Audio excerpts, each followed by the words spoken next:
बात समझिए, ये इसलिए चिल्ला रहे हैं क्योंकि तीर जाके दिल में लगा है,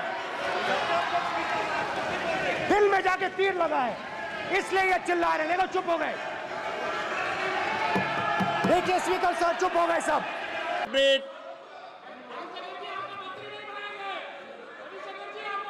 स्पीकर सर, मैं रिस्पेक्ट कर रहा हूं, ये प्रधानमंत्री के शब्द हैं, मेरे शब्द नहीं हैं। ये प्रधानमंत्री जी ने कहा है, पब्लिक में मीडिया को कहा है कि मैं बायोलॉजिकल नहीं हूं, मेरा डायरेक्ट कनेक्शन भगवान के साथ है। मैं नहीं बोल रहा हूं, प्रधानमंत्री मोदी जी ने बोला है। तो पता नहीं उस टाइम 8 बजे भगवान का मैसेज आया होगा हिंदुस्तान, वही मगर फिर श्री राम ने आपको दूसरा मैसेज दे दिया अयोध्या में। भगवान का मैसेज आया होगा, मोदी जी नोटबंदी कर दीजिए, नोटबंदी कर दिया। डायरेक्ट ऊपर से आया मैसेज, ऑर्डर आया खटाक।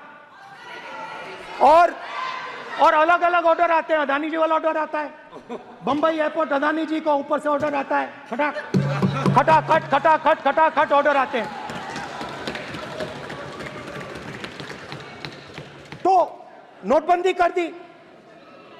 स्मॉल और मीडियम बिजनेसेस जो हैं, जो हिंदुस्तान की रोजगार की रीढ़ की हड्डी है, बैकबोन है, उड़ा दिया, खत्म कर दिया। आज नतीजा यह है कि ये जो भी करना चाहे करें, हिंदुस्तान के युवाओं को रोजगार नहीं मिल सकता। Job creation backbone is broken, finish, खत्म। नोटबंदी की, गलत जीएसटी लागू की, उड़ा दिया। अब मैं सोचता हूं, पहले मैं सोचता था ये पता नहीं कैसे हुआ, अब मैं समझता हूं कि ये अदानी जी, अंबानी जी जैसे लोगों के लिए किया गया। ये रास्ता साफ करने का तरीका था, रास्ता साफ करने का तरीका था। इनकम टैक्स डिपार्टमेंट उनके पीछे पड़ा रहता है, जीएसटी, डिमोनेटाइजेशन, 24 घंटा उनको तंग करते हैं, उनके कैश फ्लो को रिस्ट्रिक्ट करने की कोशिश करते हैं, कैश फ्लो को क्रश करने की कोशिश करते हैं कि वो परे हट जाएं और अरबपति उनकी जगह ले लें। आप किसी भी छोटे व्यापारी से पूछ लो, किसी भी स्मॉल मीडियम बिजनेस ओनर से पूछ लो, ये आपको बता देगा। गुजरात में मैं गया, टेक्सटाइल ओनर्स के साथ मेरी बात हुई, मैंने उनसे पूछा नोटबंदी क्यों हुई, जीएसटी क्यों हुई, साफ बोला अरबपतियों की मदद करने के लिए जीएसटी और नोटबंदी की गई। आपको शर्म आनी चाहिए।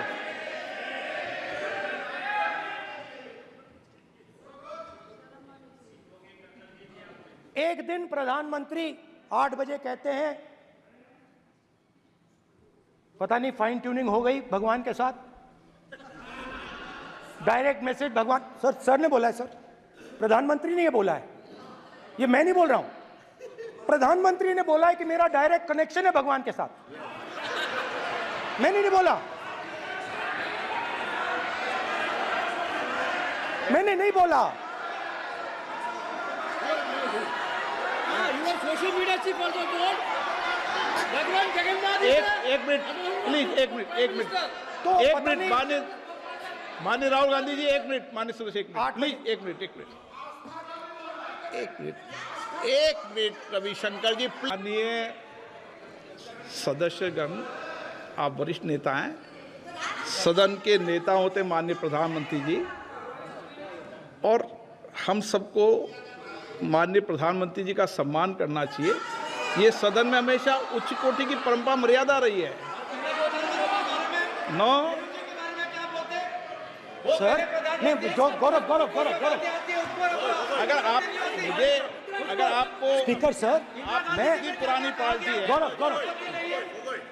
कांग्रेस नेता राहुल गांधी के सदन में बजट का हलवा बिटने के बयान पर हंगामा इतना तेज हो गया है कि पहले अनुराग ठाकुर ने राहुल गांधी की जाति पर सवाल उठाया, तो अब बॉलीवुड से राजनीति में आई बीजेपी सांसद कंगना रनौत ने राहुल पर तंज कसा और कहा उनकी किसी बात का कोई मतलब नहीं होता है, उनकी बात हमें समझ ही नहीं आती है, वो देश के खिलाफ बोलते रहते हैं, देश के बजट को हलवा कह देते हैं, ये सब अच्छी बात नहीं है।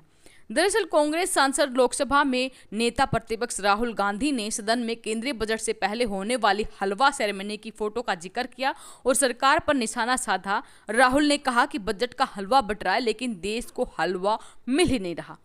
उनका कहना है चंद जो लोग हैं वो ही फायदा उठा रहे हैं, बाकी देश को कोई बजट में फायदा नहीं मिल रहा। राहुल का भाषण सुनकर सामने बैठी केंद्रीय वित्त मंत्री निर्मला सीतारमण ने हंसते हुए माथा पकड़ लिया और राहुल ने कहा, मैं जो फोटो आपको समझाना चाह रहा हूँ ये बजट का हलवा बट रहा है। इस फोटो में मुझे कोई ओबीसी ऑफिसर नहीं दिख रहा, कोई आदिवासी नहीं दिख रहा, कोई दलित नहीं दिख रहा। ये हो क्या रहा है? देश का हलवा बट रहा है और 73% जो हमारे देश की मेजॉरिटी है वो कहीं है ही नहीं। और उनकी बात सुनकर अब कंगना रनौत ने उन पर हमला किया है। उन्होंने कहा है कि राहुल की किसी बात का कोई मतलब ही नहीं होता। आपने देखा कि उनकी चक्रव्यूह वाली बात, उनको जो निंदाजनक बात है वो देश के प्रति जिस तरह से शब्दों का इस्तेमाल कर रहे हैं। इसके अलावा अनुराग ठाकुर ने जो उनकी जातिगत जनगणना पर जाति की बात कही उसको लेकर भी कंगना ने कहा अनुराग ठाकुर जी ने सही किया है। कांग्रेस की जो मानसिकता है उसको बदलना होगा। देश सेवा की चीज़ है, आप नेता हैं तो देश की सेवा के लिए बने हैं। इसके अलावा जातिगत बयान पर कंगना ने एक और यहाँ पर बयान दिया। अपने सोशल मीडिया पोस्ट के चलते कंगना रनौत ने एक बार फिर से नेता प्रतिपक्ष राहुल गांधी पर निशाना साधा और एक बार फिर उन्होंने अपनी इंस्टा स्टोरी पर एक फ़ोटो पोस्ट की जो 2 मिनट में ही वायरल हो गई। अब कंगना रनौत सोशल मीडिया पर ट्रेंड कर रही है। फोटो में राहुल गांधी एक मुस्लिम द्वारा आमतौर पर पहने जाने वाली टोपी लगाए हैं, माथे पर चंदन का टीका लगाए नजर आ रहे हैं, उनके गले में क्रॉस भी पहना हुआ है। सोशल मीडिया पर राहुल गांधी की इस मुफ्त फोटो को पोस्ट किए जाने की वजह से कंगना रनौत की भारी ट्रोलिंग भी हो रही है। कंगना रनौत ने इस पोस्ट के नीचे कैप्शन में लिखा, जाति जीवी जिसे बिना जाति पूछे जाति गणना करानी है। दरअसल मंडी लोकसभा सीट से सांसद कंगना रनौत ने संसद में दिए गए राहुल गांधी के उस बयान पर कटाक्ष कर रही है जिसमें उन्होंने जाति जनगणना की बात की है। लेकिन कंगना रनौत की इसी इंस्टा स्टोरी पर ढेर लोगों ने उन्हें घेरते हुए सोशल मीडिया पर ट्वीट किया है। तमाम लोगों ने कंगना रनौत को ट्रोल बताया है जो कि भारतीय संसद के लिए उचित नहीं है। एक यूजर ने लिखा, कंगना रनौत ने इंस्टाग्राम पर राहुल गांधी की एक शर्मनाक बिलो द बेस्ट मुफ्त इमेज पोस्ट की है। इस बार उन्हें कोर्ट में घसीटा जाना चाहिए। सिर्फ ऑनलाइन एफआईआर से काम नहीं चलेगा, ये पूरी तरह पागलपन है और इस बार उन्हें बिना सजा के छोड़ा नहीं जा सकता। आपका इसके बारे में क्या कहना है? वीडियो के कमेंट बॉक्स में अपनी राय जरूर दें। वीडियो अपने साथी दोस्तों के साथ जरूर शेयर करें। धन्यवाद। जय हिंद, जय भारत।